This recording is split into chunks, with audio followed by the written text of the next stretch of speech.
उन्हाळ्याच्या दिवसांमध्ये असा हा झटपट होणारा मस्त नाश्त्याचा प्रकार तुम्ही सुद्धा नक्की करून बघा. कारण पचायला अगदी हलका-फुलका, पोटाला थंड, बनवायला सोपं आणि अगदी चविष्ट अशी ही ज्वारीच्या पिठाची झटपट होणारी उकड तुम्ही सुद्धा नक्की करा. आता घरामध्ये लहान बाळं असतील, वयस्कर आजी-आजोबा असतील, काही हलकं-फुलकं खायचं असेल, तसा हा मस्त बेत पोटभरीचा ठरतो. शिवाय ज्वारीच्या पिठामध्ये साखरेचं प्रमाण कमी आहे, फायबर जास्त असल्यामुळे डायबिटीस, मधुमेहांसाठी अगदी बेस्ट पोटभरीचा नाश्ता ठरेल. रेसिपी संपूर्ण बघा. जर आवडली तर लाईक करा. चला तर मग सुरुवात करूया.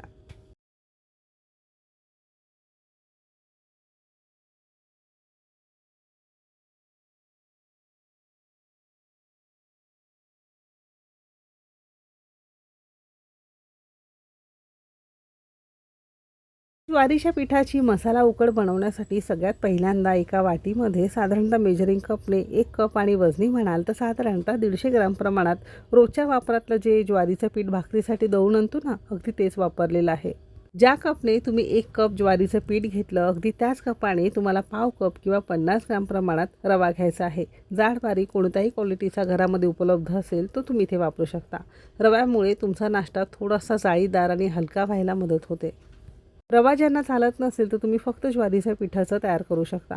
आता सेम कपने सुरुवातीला 1 कप आपण यामध्ये साधं पाणी घातलं आहे. आता घरामध्ये जर मेजरिंग कप नसेल तर एखाद्या वाटीच्या किंवा पेल्याच्या ग्लासच्या प्रमाणाने हे घेतलेले सगळे जिन्नस मोजून घेणं गरजेचं आहे. आता सुरुवातीला कपभर पाण्यामध्ये हे पीठ आपल्याला चांगलं असं मिक्स करून घ्यायचं आहे, जेणेकरून यामध्ये गुठळ्या होऊ नये. पुन्हा सेम कपने 1.5 कप पाणी घालायचं आहे. म्हणजे ज्या कपने 1 कप ज्वारीचं पीठ मोजून घेतलेलं होतं, बरोबर त्याच कपने किंवा वाटीने तुम्ही 2.5 कप यामध्ये पाणी घालणार आहात.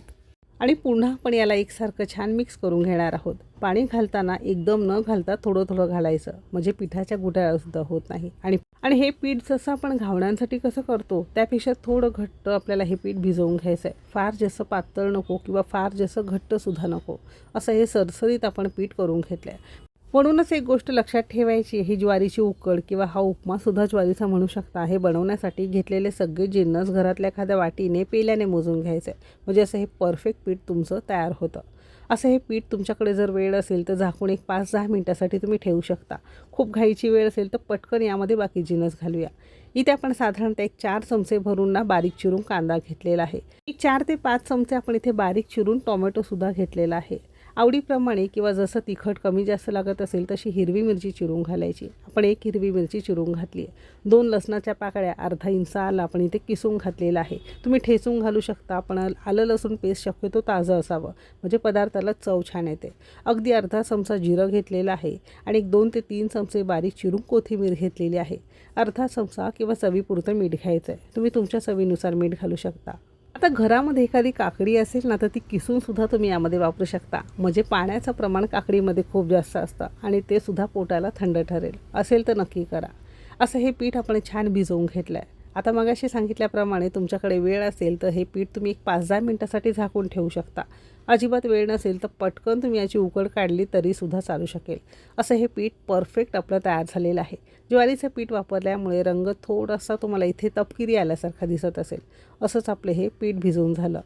आता दुसरीकडे गॅसवर एखादी कढई गरम करत ठेवायची आहे. कढई ते छान गरम झाली की यामध्ये अर्धी पळी किंवा एक 2 ते 3 चमचे आपण तेल घेणार आहोत. तेलाऐवजी तुम्ही साजूक तूपसुद्धा वापरू शकता, आणखीन जास्त हे पौष्टिक ठरेल. हलकंसं तेल गरम झालं की यामध्ये अर्धा चमचा मोहरी आपण मस्त यामध्ये फुलवून घेतलेली आहे. मोहरी छान तडतडू लागली, छान फुलली की यामध्ये 8 ते 10 कढीपत्त्याची ताजी पानं घालणार आहोत. आता यामध्येच अगदी पाव चमचा आपण हिंग घालणार आहोत. उन्हाळ्याच्या दिवसांमध्ये ना उष्णतेमुळे खूप जास्त ॲसिडिटी किंवा थोडीशी जळजळ वगैरे होते, तर हिंग जरूर घालायचं आहे. अन्न पचायला मदत करतं. ही खमंग फोडणी झाली की यामध्ये तयार केलेलं पीठ आपण घातलेलं आहे. लक्षात असू द्या, गॅस आपल्याला अगदी मंद ठेवायचा आहे आणि मंद आचेवरच पळीने अगदी तळापासून ढवळत एकसारखं हे पीठ आपण आता शिजवून घेणार आहोत. कढईतल्या पिठाला जशी ऊब लागत जाईल तसं याचा घट्ट गोळा व्हायला सुरुवात होईल. तर इथे साधारणतः 1-2 मिनटानंतरच तुम्ही बघू शकता हळूहळू याचा छान गोळा व्हायला सुरुवात झालेला आहे. थोडंसं 1-2 मिनटं वर खाली करून घेतलं की याला झाकण लावणार आहोत आणि मध्यम आचेवर एक 2 ते 3 मिनटं आपण हे एका वाफेवर शिजवून घेणार आहोत. म्हणजे रव्यातला, ज्वारीच्या पिठातला काही कच्चेपणा असेल सगळा कमी होतो. एक 3 ते 4 मिनटं झालेली आहे. एकदा झाकण उघडून बघणार आहोत. आता तुम्ही इथे बघू शकता असा हा रवा आणि ज्वारीचं पीठ चांगलं शिजून किंवा छान फुलून तयार झाल्यासारखं दिसत असेल. या स्टेजला आपण गॅस बंद केला.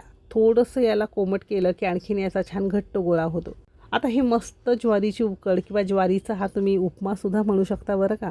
तर हे खाण्यासाठी तयार झालेलं आहे. खूप जास्त फापड पसारा नाही, खूप जास्त मसाले नाही, खूप जास्त वेळ नाही, अगदी कमीत कमी वेळामध्ये पचायला हलका, चविष्ट आणि अगदी झटपट होणारा पोटभरीचा हा नाश्त्याचा प्रकार तयार झाला. आता दुपारच्या जरी जेवणासाठी म्हणाल, जेवणाचा कंटाळा आला असेल किंवा काहीतरी हलकं-फुलकं खायचं असेल, घरामध्ये लहान मुलं, वयस्कर आजी-आजोबा असतील, तर दुपारच्या जेवणासाठी सुद्धा तुम्ही हे करू शकता. म्हणजे अगदी छान पोटभरीचं ठरेल.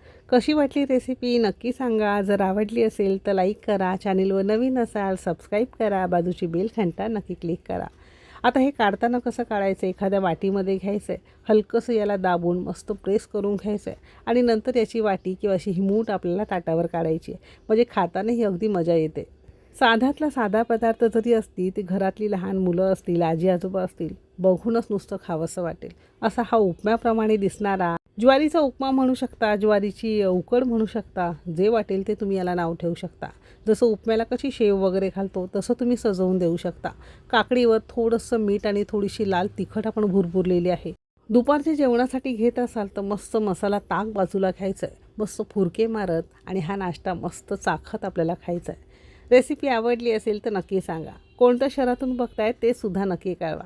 आणि आपल्या कुकिंग तिकीट मराठीचे ऑर्गॅनिक डंकावर कुटलेले मसाले घेण्यासाठी डिस्क्रिप्शनमध्ये नंबर दिलेला आहे, नक्की मेसेज करा. आपल्याकडे 1 किलोपेक्षा जास्त मसाला असेल आणि तुम्ही महाराष्ट्र सिटीमध्ये राहत असाल तर डिलेवरी फ्री मिळेल.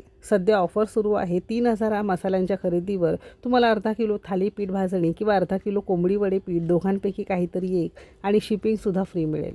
सगळे डंकावर कुटलेले ताजे मसाले आहेत, तर पटकन या सगळ्या मसाल्यांचा लाभ घ्या.